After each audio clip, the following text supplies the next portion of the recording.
ଆଜିର ଏହି ଶୁଭ ସନ୍ଧ୍ୟାରେ ମୋର ଦଶମ ଶ୍ରେଣୀରେ ଅଧ୍ୟୟନରତ ସମସ୍ତ ପିଲାମାନଙ୍କୁ ବହୁତ ବହୁତ ଶୁଭ ଆଶୀର୍ବାଦ।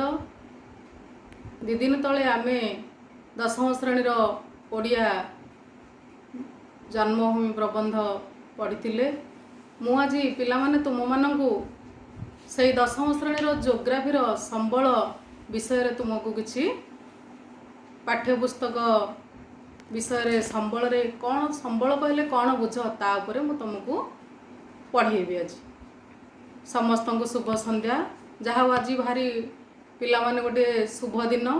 ଏଇ ଶୁଭ ଦିନରେ ଆମର କ'ଣ ହୁଏ, କୃଷି ପର୍ବର ଆରମ୍ଭ ହୁଏ। ବିଲକୁ କ'ଣ କରେ ନା ଚଷା ହଳ ଲଙ୍ଗଳ ନେଇ ତାର କୃଷି ଆରମ୍ଭ କରେ। ଠିକ୍ ସେମିତି ଆଜି ଯାହା ହଉ ଏଇ ଶୁଭ ଅବସରରେ ଆମେ ଆଜି ଆମର ସେହି ପାଠଟି ଆରମ୍ଭ କରିବା ସମ୍ବଳ ବୋଲି। ତାହେଲେ ପିଲାମାନେ ଦେଖିବା ଜିଓଗ୍ରାଫିରେ ସମ୍ବଳ ସମ୍ବଳ କହିଲେ କ'ଣ ବୁଝ, କାହାକୁ ରିସୋର୍ସ ବା ସମ୍ବଳ କହନ୍ତି। ଦେଖିବା ଯେ ସମ୍ବଳର ଇଣ୍ଟ୍ରୋଡକ୍ସନ୍ ଦେଲାବେଳକୁ ଆମେ ଦେଖିବା ଆମେ ଆମ ଚତୁଃପାର୍ଶ୍ୱ ଘେରା ଯାହା ସବୁ ଦେଖୁଛେ ସବୁ ହିଁ ଆମ ନିକଟରେ ସମ୍ବଳ।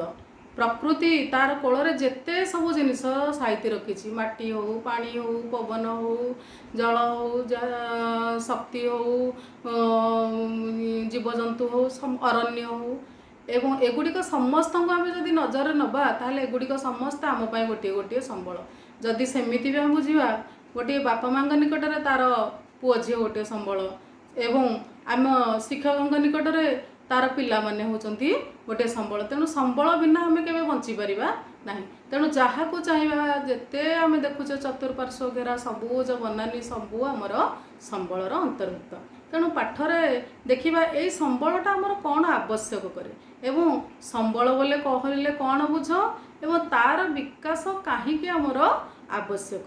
ଦେଖିବା ପୃଥିବୀ ପୃଷ୍ଠରେ ମନୁଷ୍ୟ ବିଭିନ୍ନ ପ୍ରାକୃତିକ ପରିବେଶ ଉପରେ ସଦାସର୍ବଦା ନିର୍ଭର କରି ଜୀବନ ଧାରଣ କରିଥାଏ।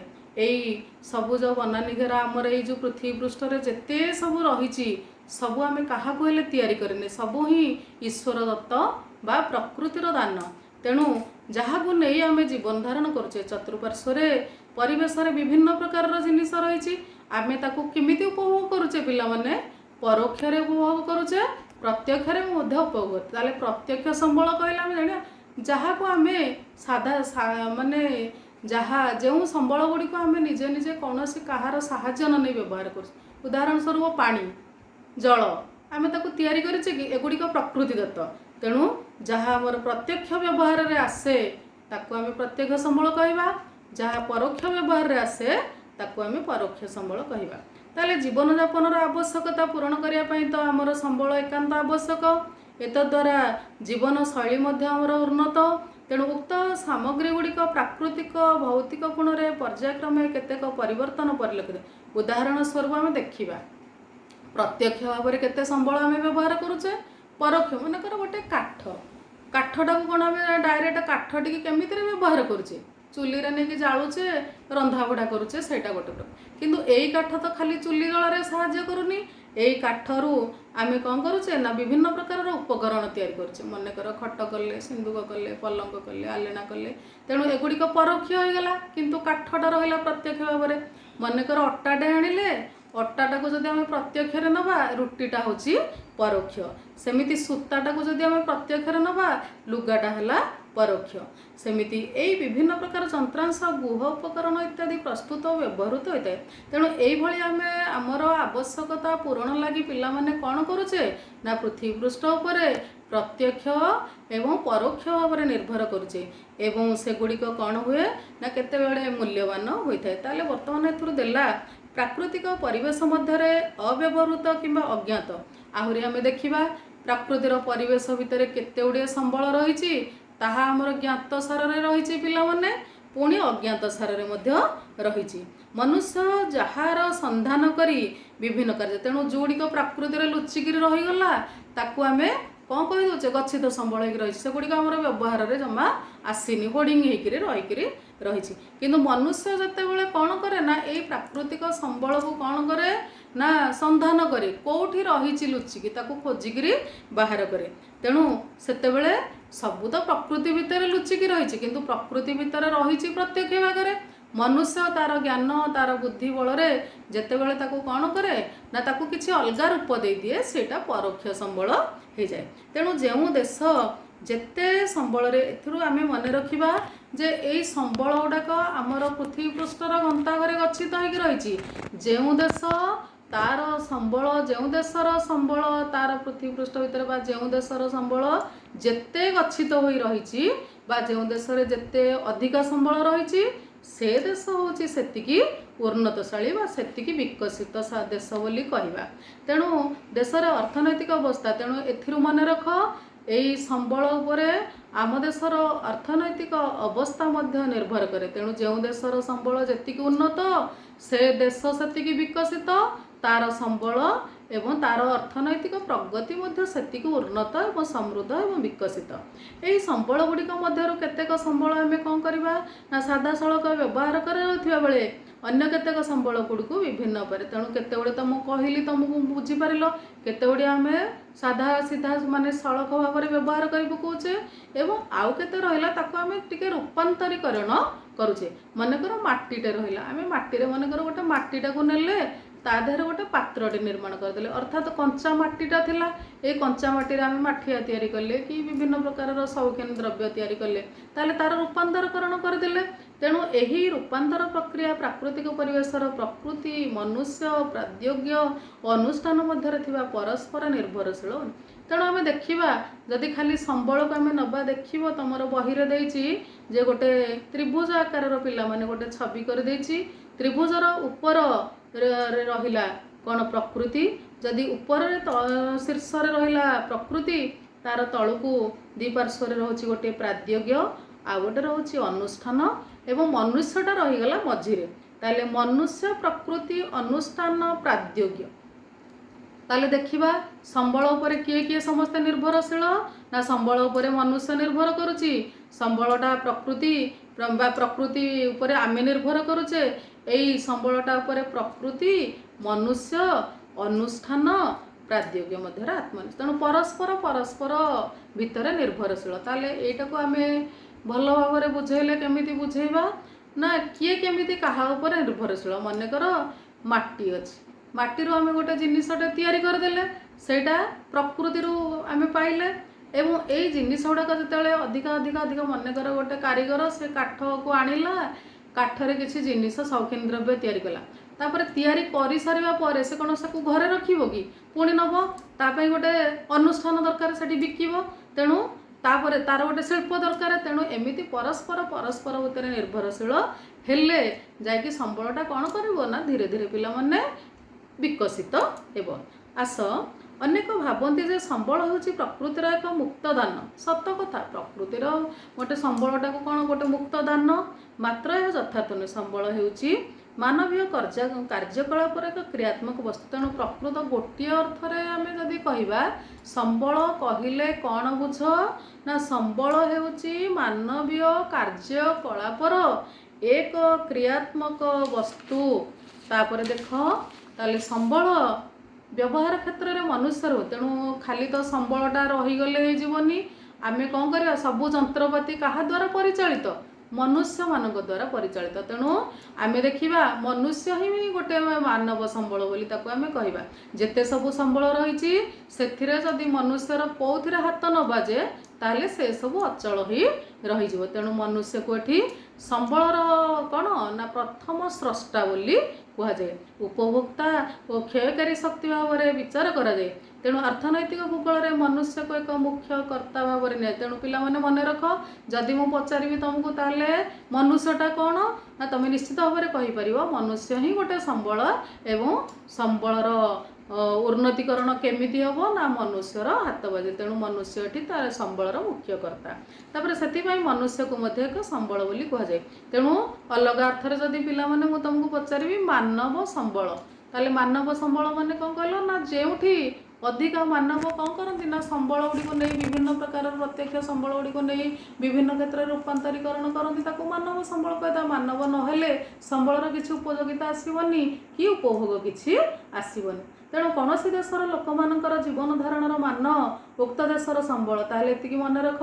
ये जो मानव संबलटा तुम बुझिल ये मानव संबलटा कहा पर निर्भर करे ना ये निर्भर करे जो देश से देशर संबल से देशर जनसंख्यार गुण एवं आकार उपर निर्भर करे। तेणु कौन देशर सभ्यता किंबा अर्थनैतिक विकास ताले एथिरु देखिबा संबल जो संबलटा को आम देखुचे से संबलटा सही देशर कौन करना सही देशर अर्थनैतिक विकास रे साहाय्य करे एवं उक्त देशर जनसंख्या उपर भी सही संबलटा निर्भर करे। मनुष्य मानकर संबल व्यवहारकारी गुण उपर निर्भर करता। ताले मनकर ये देखा जे संबलटा मनकर आम गोटे देखा जे गोटे देश को नेबा ताले गोटे देश को जब मुझे पचारि ए देशर संबल कौन अच्छी तार खनिज संपद थी तार जल संपद थी तार सबू थी। तेणु से संबलटा तार अर्थनैतिक अवस्थार उन्नति साहाय्य करिवो। तेणु संबलर व्यवहारकारी गुण। तेणु एते सब तुम संबलर इंट्रोडक्शन मुझे दे सारा पर तुम मन रख पिला माने आसीजा आम पॉइंट्स उपर को ताले पॉइंट्स रे मन रखिब जे संबल को तुमर क्वेश्चन आसी वर्तमान क्वेश्चन आसी जे पठाई जे संबल क्या कहती संबलर दुई गोटी विशेषत्व कौन। अच्छा संबलर दी गोटा विशेषत्व माने संबल तो कहले तो सबुतिक बुझिल संबल क्या तार दी गोटी विशेषत्व है माने दुई गोटी विशेषत्व आम कौन दबा ना गोटे है तार यूटिलिटी आ गोटे है फंक्शनालिटी। तेणु यूटिलिटी माने संबलर उपयोगिता फंक्शनालिटी है संबलर कार्य दक्षता गोटे है उपयोगिता गोटे है कार्य दक्षता। तेणु तुम जो परीक्षा प्रश्न आसो जे संबलर विशेषत्व कहले कौन बुझ तुम लिखिदेव जे संबलर विशेषत्व है दुई गोटी गोटे है उपयोगिता आ गोटे है कार्य दक्षता। पुणी पिला मन रख प्रथमे उपयोगिता माने कौन प्रथमतः संबल मनुष्यर व्यवहार उपयोगी होगा आवश्यक एवं द्वितीयटा है संबल विभिन्न प्रक्रिया माध्यम मनुष्य ताले उपयोगितार अर्थ कौन एवं कार्य दक्षतार अर्थ कौन आमको प्रथम बुझा पड़ो। What is utility and what is functionality. उपयोगिता है मनुष्यर व्यवहार उपयोगी हेबा आवश्यक जो जिन आम कौन सब जिन को आम व्यवहार करुचे जो माने संबल एमती गोटे जिनस अच्छी जहाँकि मनुष्यर व्यवहार उपयोगी होती एवं आ गोटे है कार्य दक्षता कौन ना ताकू जमी द्वितीयटे मनुष्य कौन करुथिबो ना सही संबलटा को लेकिन विभिन्न प्रक्रिया माध्यम तार आवश्यकता पूरण कर। तेणु गोटे है उपयोगिता आ गोटे है कार्य दक्षता संबलटा केते कार्य मनुष्यर लगी पार ए दीटा तुम बुझीगले जापर जे संबलर आवश्यकता। तेणु मन रख संबलर आवश्यकता दुई गोटी गोटे है उपयोगिता गोटे है कार्य दक्षता। उपयोगिता कौन ना संबल को आम केते उपयोग करुचे कार्य दक्षता कौन ना यह मनुष्यर कौ कौ आवश्यकता पूरण करुची। ताहले आस वर्तमान आम ए संबलर उपयोगिता पढ़िले ताहार प्रकार भेद कहले कौन बुझ। प्रकार भेद कौन ना भौगोलिकविद माने देखिले जे संबलटा तो गोटे प्राकृतिक ना ताकू कहीं तैयारी करना। तेणु उत्पत्ति व्यवहार गुण इत्यादि अनुसार संबल को भी तेणु संबल माने कहले कौन बुझ कहले ना तार उत्पत्ति कौटू है सी कि प्रकार व्यवहार लगिला तार गुणावली कौन यही उत्पत्ति की व्यवहार को आ गुण को नहीं एमानको आहुरी केते गुड़े भाग में विभक्त कर दिया जाइए। केते गुड़े भाग माने क ख ग घ ङ च छ ज एमिति ज भाग में आपको विभक्त कर दिया। तेणु प्रकृति अनुसार संबल कहले कौन बुझ उत्पत्ति अनुसार संबल कहले कौन बुझ व्यवहार अनुसार संबल कहले कौन बुझ। मुझे तुमको एतिकी बुझेबी क रे प्रकृति अनुसार संबल कहले का संबल माने कौन खरे है उत्पत्ति अनुसार संबल कहले कौन एवं गरे है व्यवहार अनुसार। पिला माने भल कि मन रख जोग्राफी किसी कष्ट ना तुम जदि बुझीदेव तुमको बहुत मजा लगे पढ़ाई एवं सबुदिन मन रही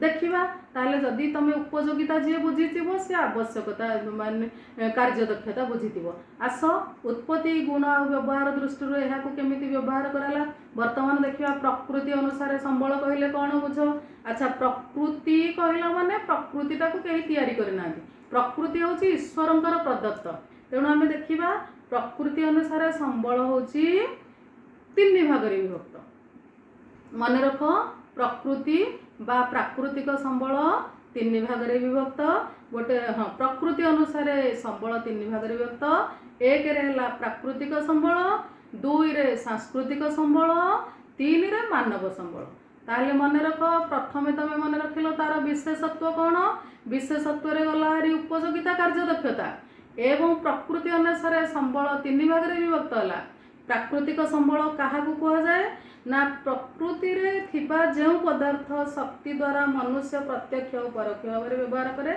से गुड़ी को ताले मन रख प्राकृतिक संबल क्या कहती आमर यही पृथ्वी पृष्ठ रे प्रकृतिर पृथ्वीर गंताघरे जो सब संबल गुड़िक गच्छित होगी रही प्रत्यक्ष भाव में एवं परोक्ष भाव में आम व्यवहार करुचे सेगुड़ी को प्राकृतिक संबल कहते अर्थात जहाँ मनुष्य तैयारी करना ताहाको कुहाजिबो प्राकृतिक संबल से प्राकृतिक संबल कहले प्राकृतिक संबल सिना कहीदेल मनकर मु कहबी जे आलमीरा ताले आलमीराटा गोटे प्राकृतिक संबल हम कि पिला माने तो भूल हो तेणु मु पूरा कहली तुमको जहाँ प्रकृति दत्त एवं जहाँ परोक्ष एवं प्रत्यक्ष भाव में आमको साहाय्य कला सेगुड़िक है भूमि सेगुड़िक है जल सेगुड़िक है अरण्य सेगुड़िक है मूर्तिका वन्य प्राणी वायु खनिज पदार्थ तेणु प्रकृति जहाँ मिलला ताको प्राकृतिक संबल कहगला उदाहरण है खनिज पदार्थ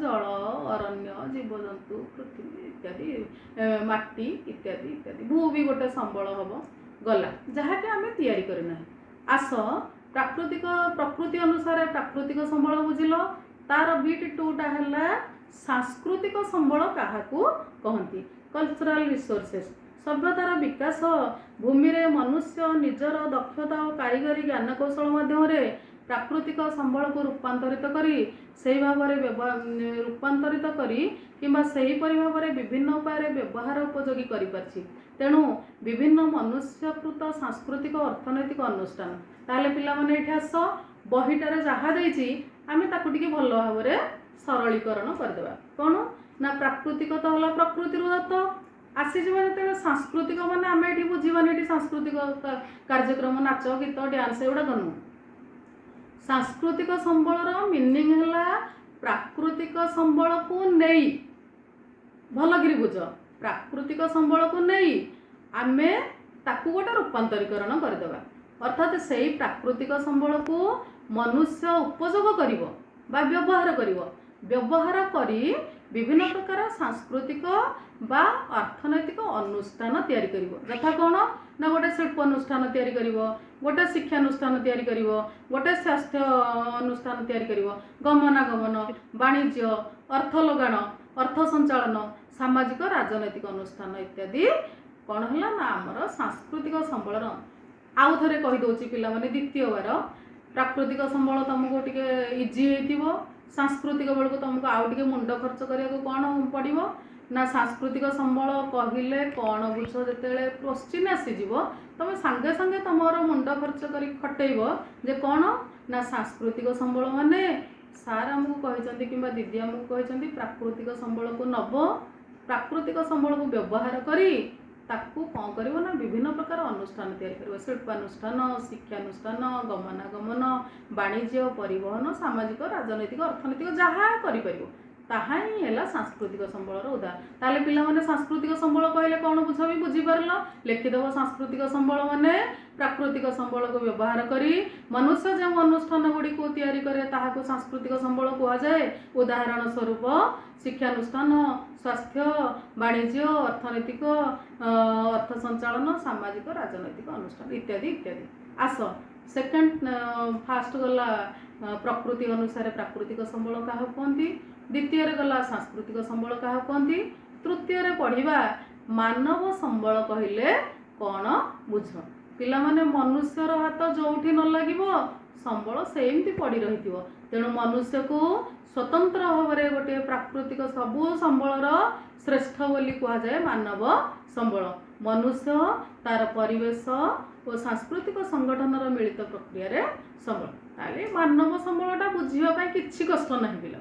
କ'ଣ ନା ମନୁଷ୍ୟ ଯେଉଁ ସମ୍ବଳ ଗୁଡ଼ିକୁ ମନୁଷ୍ୟ କ'ଣ କରେ ତାର ନିଜର ହାତ ସ୍ପର୍ଶରେ କାମ କରେ ବା ମନୁଷ୍ୟ କୌଣସି ସମ୍ବଳ ପାଇଁ ତ ମନୁଷ୍ୟ ନିହାତି ଆବଶ୍ୟକ।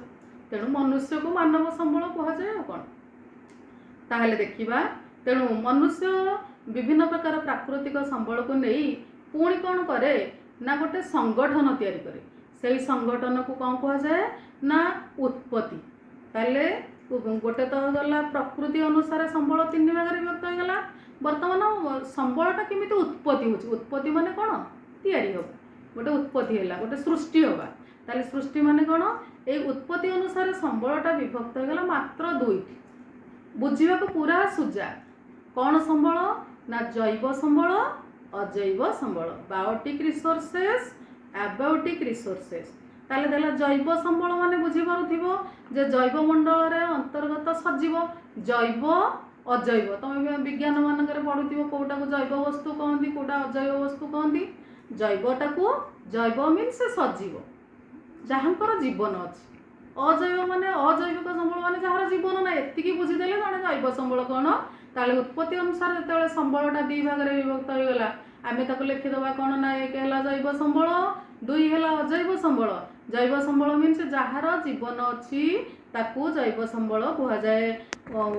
ଉଦାହରଣ ହେଲା ଫର ଏକ୍ଜାମ୍ପଲ ମନୁଷ୍ୟ। ମନୁଷ୍ୟର ଜୀବନ ଅଛି ତେଣୁ ସେ ଜୈବ ସମ୍ବଳ ହେବ।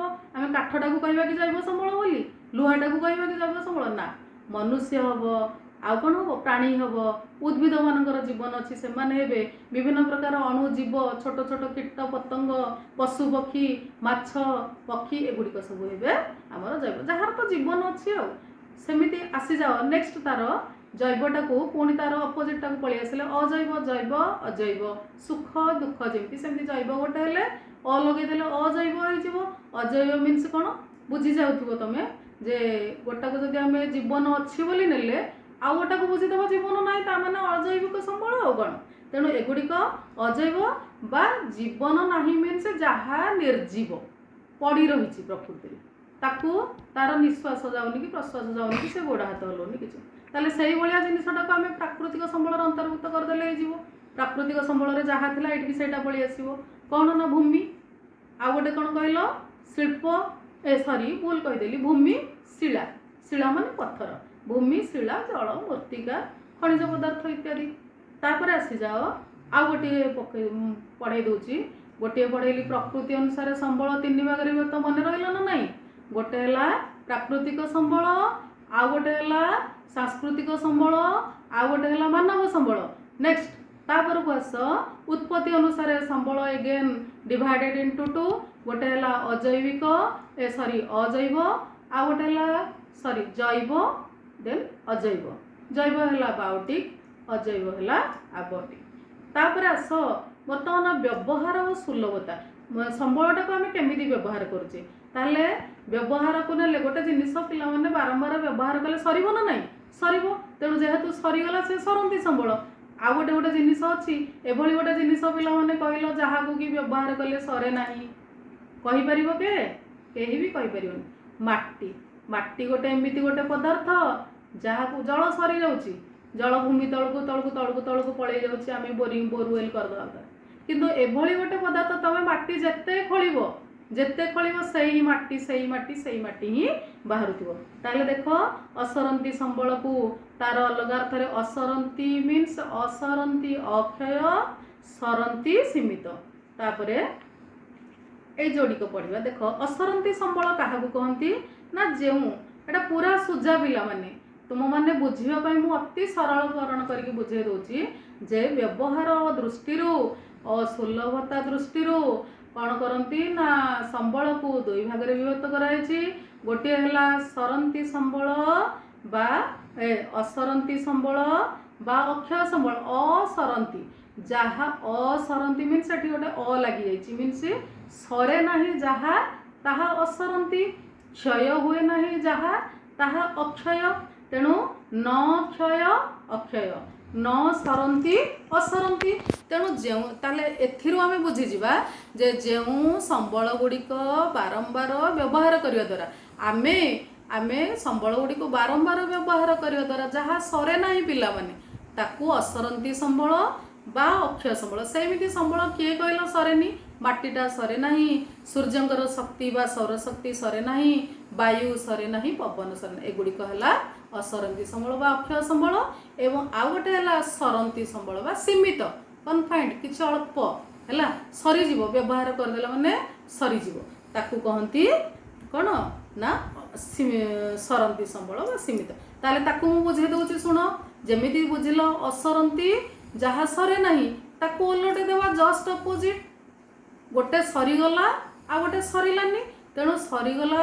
जोटा न सरिला दैट इज असरंती जोटा सरीगला दैट इज सरंती संबल एवं सीमित संबल जे सरी जाए से सीमित बा सरंती जे न सरे से असरंती बा अक्षय तेणु मनुष्य बारंबार व्यवहार करने द्वारा जो संबल धीरे धीरे धीरे धीरे पृथ्वी पृष्ठर क्षय हो जाए बा सरी जाए ताकू ही कहती कौन ना क्षयशील संबल बा सरंती संबल बा सीमित संबल ताले सही संबल गोटे कौन कहल मनकर आम गोटे गैस आणुचे घर गैसटा किसी दिन पर टांकी भितर सरी जाऊँ ना ना दैट इज सरंती संबल बा पेट्रोलियम तापर कोयला सेमती खनिज पदार्थ ताले पिला माने तुमको आज मु तीनटा जिनिस पढ़ेली ताले संबलर प्रकार भेदरे गोटे पढ़ेली प्रकृति अनुसार केमिति तीन भाग में विभक्त है आउ गोटे है उत्पत्ति अनुसार केमती दी भाग में विभक्त है आउ गोटे व्यवहार बा सुलभता अनुसार केमती दी भाग है एति पढ़े मन रखिबो मु यार परवर्ती स्टेप को तुमको सेकंड पार्ट रे